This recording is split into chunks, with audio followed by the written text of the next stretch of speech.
Alors que John travaillait, il a été soudainement attaqué par surprise. L'assaillant avait un objectif précis, il a visé directement son cou. John a cru sa dernière heure arriver, mais heureusement, ce n'était qu'une sorte de seringue. Cependant, sa vision s'est rapidement troublée et il s'est évanoui sans même avoir la possibilité de se défendre. Quelques heures plus tard, John a été réveillé par un appel téléphonique. Il ne connaissait pas son interlocuteur, pourtant celui-ci a prononcé directement son nom. Plus étrange encore, John s'est rendu compte qu'il était toujours chez lui, parfaitement indemne, et qu'il n'y avait même aucun signe de cambriolage dans la maison. John a vite compris que la cible de l'agresseur n'était pas lui. Il s'est précipité dans la chambre de son fils. Effectivement, son fils avait disparu. À ce moment-là, l'inconnu a envoyé une vidéo à John.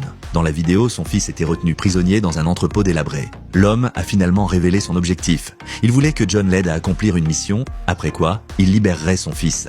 N'ayant pas le choix, John a dû obéir. Suivant les instructions, il s'est rendu à son propre entrepôt. Une caisse était apparue sur le sol.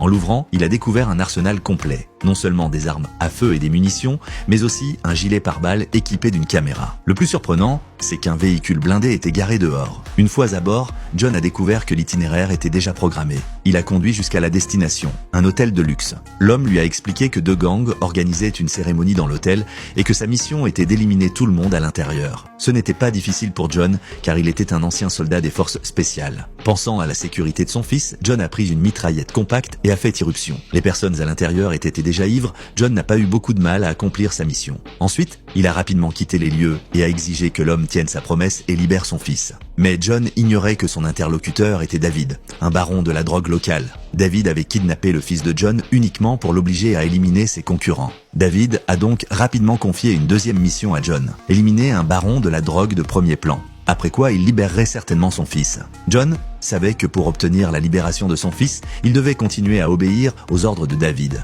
Il a donc commencé à élaborer son propre plan. Ce film s'intitule « Compte à rebours mortel ».